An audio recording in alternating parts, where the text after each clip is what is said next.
Thank you for auditing Professor Skye's Record Review, the only first listen new music review show hosted by a French professor, usually after going to the gym.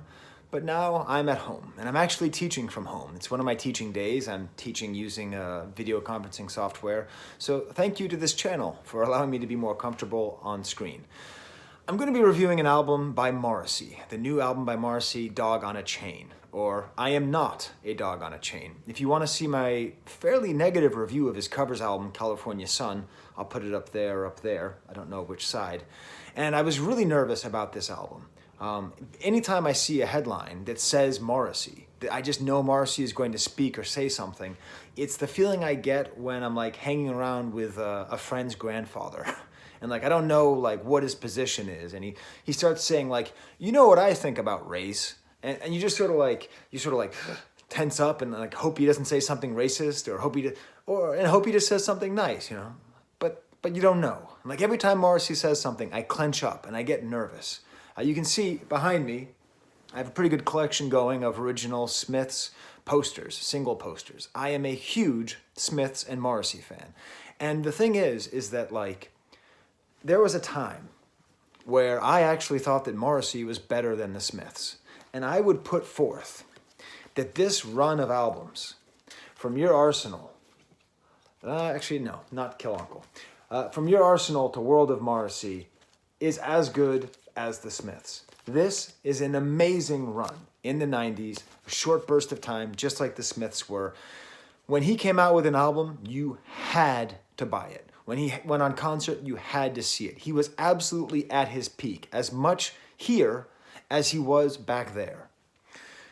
I would say things started to turn with this album, Maladjusted, which is not a bad album. It's actually quite good. But this is where things started to turn.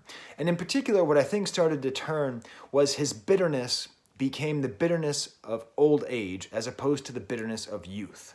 And the bitterness of youth is a rebellious one. It's a question of being misunderstood. Whereas the bitterness of adulthood is misunderstanding, not understanding the youth. And also, he started to become very Michael Jackson-esque. By that, I mean not just the fact that they both were allegedly avowed asexual, but that like he started to dedicate more and more songs to being angry at people who said bad things about him. More and more alienating of the people around him. So I'd say, this is when things kind of took a turn. And, the rest of his stuff since then, You Are the Quarry and Ringleader the Tormentors, they're all good. They have some good things on them. But what's gone is that, like, that spark that actually made it that I like Vauxhall and I so much that I have 2 copies of it so that I can give it to somebody at any time because it's that good of an album. Here's the punchline to this new record, I Am Not a Dog on a Chain. I'm going to give it a review. Are you ready for my one word? This is exciting. It's good. It's not great. It's not Vauxhall and I, but it's also not terrible. There are parts that make me cringe. And I will tell you one more thing. I'm going to tell you the least expected thing I ever expected to hear on a Morrissey album at the end of the video. So you have to stick by to the end to figure out what's the thing that was the most shocking to me.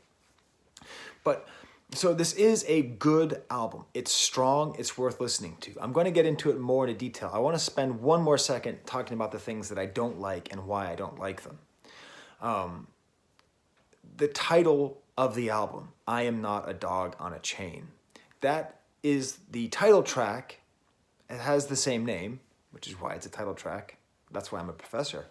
And that's the worst song on the album. Not musically. Musically, it's actually fine. It's kind of catchy. But this is where he's going into full, like, dig down mode and talking about how he's not going to be silenced and how his opinions matter. And even if I'm picked apart by a Canada goose for my views, it's just cringy. It's horrible. Because, Morrissey's views at this point are just not the same as the majority of his fans, Like we were all about this sort of, meat is murder, a guy who we sort of associated as being with us, like the voice for the downtrodden and the forgotten. And it turns out it just wasn't true. I actually wonder if, to a certain extent, his adopting of nationalist British views, which is what the problem is here, the problem that people have with him, he's aligning himself with far-right British politics.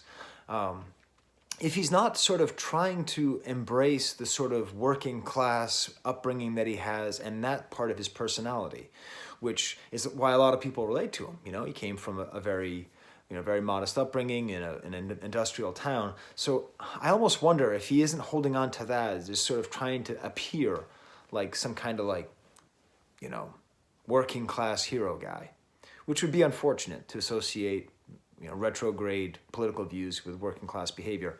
I don't think they are connected, but maybe that's it. I don't know. But we have this problem of Morrissey in which we want him to be the mystical poet, and he refuses to be that.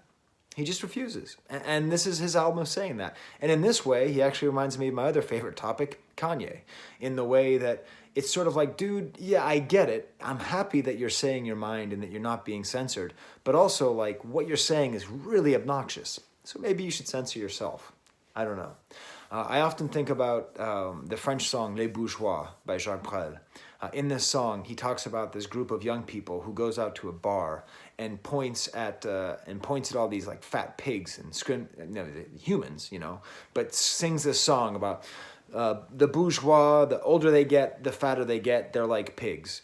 And as the song goes on, the three people who are pointing and laughing become the bourgeois leaving, with young people laughing and pointing at them. That is the inevitable cycle of life. The people who start as sensitive, heartfelt people become hardened, and they become the people who they were criticizing. So, I don't know. That's my problem with Morrissey now.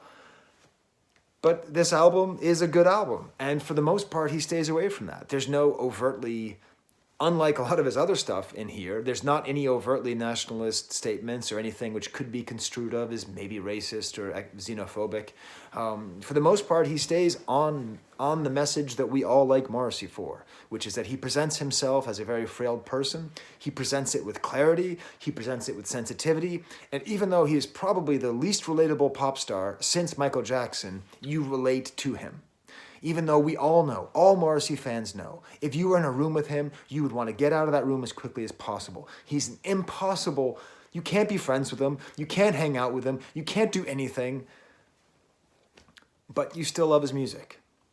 So this album is quite great. And what's interesting is it's kind of a departure, like, especially, okay, so like the early Morrissey stuff, like Kill Uncle and Viva Hate, I don't like it that much. It's a little too synthesizer-y, a little too drum machine. It really was with Your Arsenal, with this album, that he really started to let his guitarist, Boz Boorer, off the chain. And Boz Boorer has a rockabilly background, and so he sort of adopted this weird semi-rockabilly aesthetic to his music. And this is what I think led to the golden age of Morrissey. Johnny Marr has his jingly guitars and his pop leads and matches that with the voice. And then Boz Boorer with this kind of rockabilly. Morrissey really knows how to follow great guitarists and do something interesting with what they do. He's a genius at it. He really is. But where the hell is Boz Boorer on this album? He's not here. You look at the credits, he's on like 2 songs. This is a guy who's been with Morrissey since I think 91. And he's on 3 tracks, so it's not like they had a falling out. This is like, there was a period in the mid to late 90s in which established guitar musicians would release or non-electronica musicians would release albums that sounded kind of like house music, and it was kind of like this big break, This is what Morrissey's doing in 2020. Maybe 25 years too late, but still, it's very interesting. The whole thing is mostly produced, I forget the name of the guy, but it's not by Boz Boorer, but it's produced by somebody who is really emphasizing keyboards and sequencers and electronic music, and it works. Morrissey lets it work, particularly because he lets his voice sometimes take a back seat, which he doesn't usually do. So I'm going to kind of go track by track through this good album. I have to do it somewhat quickly because I'm starting my virtual office hours very soon. That's why I put on my cardigan, so I feel more warm and welcoming to my students. I don't even know why I'm getting dressed up at all. We're all just in our house. So, it starts off, and the opening track is called Jim Jim Falls. And it's just like, bam, like sequencers and keyboards. There's kind of like a nice string breakdown in there, but it's just like, he's making this announcement, this is not like other Morrissey albums. This is not your arsenal. This has some of his great lyrical style because it's a song in which he's telling people, if you're thinking about killing yourself, just do it. Great. That's awesome. I mean, it's not awesome. I don't like it. I don't agree with it. But that's a very good, punchy beginning. That's a very Morrissey-style take. But what he ends up doing is something that he does multiple times in the album, which is a setup. His song, the structure of his song is setup and punchline. He's done this before, but particularly on this album, where he'll have a verse and then a second verse, all in the same vein, and then the last verse, which could be the fourth, sometimes third, ends up being the punchline that answers that. So this is all like, if you're gonna jump, then jump. If you're gonna kill yourself, then kill yourself. When I was listening to it, I thought, he was actually capable. When he was in his prime with the Smiths, if he told people to kill themselves, I think they really would have. Now, this sort of like Anthony Hopkins-looking Morrissey right-wing voter guy, I don't think he has that. This isn't exactly Diary of Werther here. But anyways, so saying kill yourself, but then at the end he says, don't talk about writing, write. Don't talk about living, live. So it's not really about you should kill yourself, it's about you should take action in your life. Great. Setup, punchline. Similar, Love is on its way out. It seems it's got this weird automated keyboard, very odd vocals in the background. There's so much other vocals going on in this album. It's very un-Morrissey-ish. He repeats the same verse about rich people killing lions. It's okay, man. I know you love animals more than people. But then it's kind of like a nice kind of breakdown. And then in the outro, it seems like he's talking about love being gone. But then here's the punchline. He says, but before love leaves, please love me. The great unlovable, unloving singer God asks for love again. Love which he will certainly reject and not know what to do with if he were to get it. But that's why we listen to Morrissey. We don't listen to it for him talking about how he has his opinions and the writers and the journalists are liars and lies. No, that's not why we listen to it. So then the next track is another excellent one. There's like 4 or 5 tracks on this album which are just awesome. As good as anything on, Southpaw. Okay, not as good as anything on Southpaw Grammar. Seriously, if you've not spent a lot of time with Morrissey's 90 work, like 91 to 97, it is right up there with the Smiths. Anyway, but there's a song, Bobby, Don't You Think They Know? Great style of Morrissey writing with like a name, like William, it was really nothing. That's up there somewhere. Where's that? There you go. William is really nothing, and just kind of like, what is it? What is he actually talking about? What's the subject of the story? It's really cool. And the craziest thing about this is he has a backup singer, like an old 70s soul disco backup singer who's responding to what he's saying and singing along with him. What the hell? Seriously. Now, I am a huge Morrissey fan, but I'm not like a message board Reddit Morrissey fan. Has he ever let someone else sing on one of his songs? I mean, ever? And this person can really sing, and it's really challenging him. In a later song, he talks about how time has an impact on your voice. And I think he's coming to terms with that. But this is great, because Morrissey is such a strong singer that to allow somebody else to come in and sing actually makes his singing more interesting. It makes the whole song more interesting. Especially kind of like a Rolling Stones-ish, Gimme Shelter style background singer. It's great. It's really cool. And it really builds into the sense of the song having kind of a foreboding, highly energetic track. Then we have the title track, I'm Not a Dog on a Chain. I don't read the newspapers. They're troublemakers. Dude, you're a nationalist, okay? Your fans are sensitive poets. There's the Venn diagram of sensitive poets and nationalists. They're not really together, man. Are you Oscar Wilde? What would Oscar Wilde say? God damn. Anyways, I don't know what he'd say. I don't know much about Oscar Wilde's foreign policy. That's then, but the biggest problem with the song I'm Not a Dog on a Chain is his usage of the word truth. Dude. Why am I calling Morrissey dude? I think I'm watching too much Chris D'Elia videos. Speaking of someone with sometimes questionable social views, but he refers to people as dude. Mr. Morrissey, sir, you don't have the truth. I don't have the truth. No one has the truth. So no one's putting you down because you have the truth. They're putting you down because they don't like your opinion. And then what kind of people live in these houses? A great universal question. He has the ability to write songs with choruses that you think of for the rest of your life, you know? I mean, who hasn't thought about how soon is now, basically every lyric, every time they've ever gone to a party.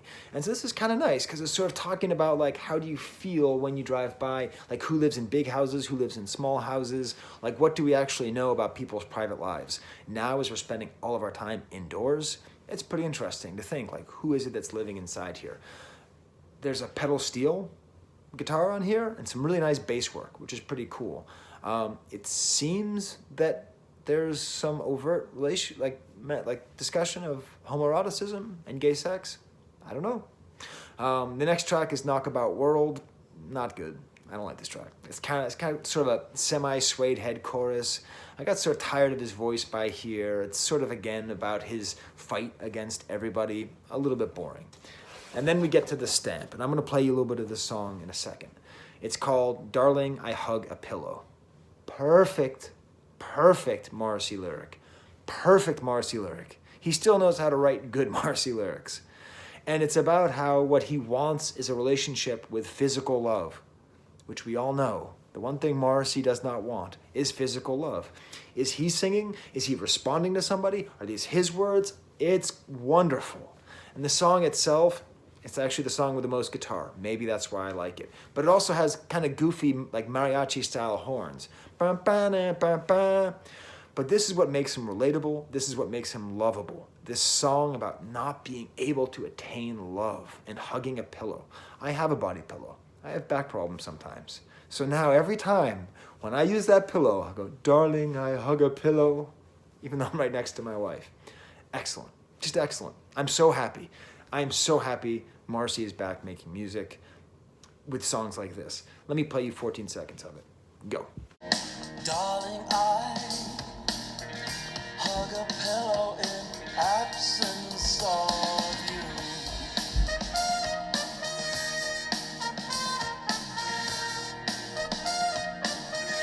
His voice is still good. The songwriting's interesting. The lyrics are fun. There's a hook. It's just excellent. Next track, Once I Saw the River Clean. This is one where I suspect when I buy this album and listen to it, which I will. I didn't do that for his last album, so this is a good sign. Has kind of a weird sequencer. I bet this might be one that I end up loving.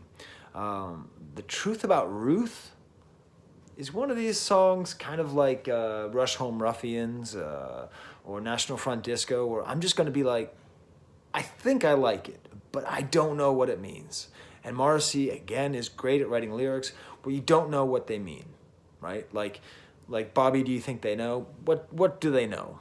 What do they not know? What do you think they know? It's not quite clear. But this is a great song. It's got like weird like opera sounds and really cool sounds at the end, very well produced. I really like this track. But if it ends up being some kind of weird bad message song, I wouldn't be surprised. The album ends very strongly. Last two songs. Secret of Music. This is where you need to be, Morrissey, because he's saying, I am out of tune. So it's not just that the world is after him, but that he is not in tune with the world. So this is a song really about not feeling comfortable with where things are. So you know what, Morrissey? If you think that there's something inherently British and that exists and that should be protected, yeah, man, you are out of tune. You are out of tune with your peers. You're out of tune with your idols. You're out of tune with your gods. You're out of tune with everybody. But that's at least a start. You don't have to change your opinion. It'd be nice if you did. You don't have to change your opinion. But to understand that it's not that these people are wrong or that they hate you, it's that they're disappointed because they want you to be in tune with them. And that's where we get stuck with Kanye supporting Trump. How much should I, just some dude sitting in his apartment, sitting in his house in suburban Rochester, so much to answer for, how much do I have a say on whether or not Kanye wears a Trump hat, you know? I'm not the artist, he's the artist. But this is very good. And another excellent track. This is actually pretty close to late stage Bowie, I would say, or at least like 90s era Bowie. This is interesting because I think Morrissey might be headed into this zone of getting more into electronic music, allowing that to work with his voice that's a little bit softened by age. It's a very, very good track. And then it ends with a song called My Hurling Days Are Done. And this is funny because last thing I reviewed was by Jay Electronica, and the last track there was all about death as well. And this is about death. And you realize that Morrissey really, really does not like getting older. He really doesn't. And he sings about it in a very good way. The same way that he was able to express the youth and the feeling of being half a person, he's now getting to being able to express that at being old. And obviously, he's not going to watch this. But my dream is that Morrissey can stay in his weird right-wing perspective, but dedicate his art to the things that make him eternal and relevant. What makes him eternal and relevant is his ability to express this internal fight, this disappointment with himself and with the world and with the nature of love and the inability to connect, and put that to great music made by people that he has a very good ability to find and work with. That's what this song is too. That's what most of this album is. I look forward to buying it and having it join. Well, I'm not going to go to the Record Archive in Rochester because that's a public place. Record Archive in Rochester is the greatest record store in America. You should order from them if you order anywhere. They do not sponsor this, but they are the best, and I can't go to them, so I'll just order it off of Amazon. I said I would tell you the thing that surprised me the most out of anything I've ever heard in a Morrissey song. It's in the last track. Morrissey made a... One second, I have to go to my record collection. Morrissey made a direct reference to Frank Zappa. What the hell? He said, time places no pressure on you, but it explains what is meant by the Funky Alfonso. The Funky Alfonso from Father Oblivion, off of Apostrophe by Frank Zappa, is like one of these great lines. Break it down and do the Funky Alfonso, something like that. Anyways, I never expected Morrissey to say that. Speaking of Amazon, I think I have a delivery coming. So what do you think? Can we forgive Morrissey for being kind of a right-wing pig if he makes music this good? I think we can, because he's still giving us so much about the human experience we would not have otherwise. All right, until next time, I'm going to go do my office hours. There's the camera.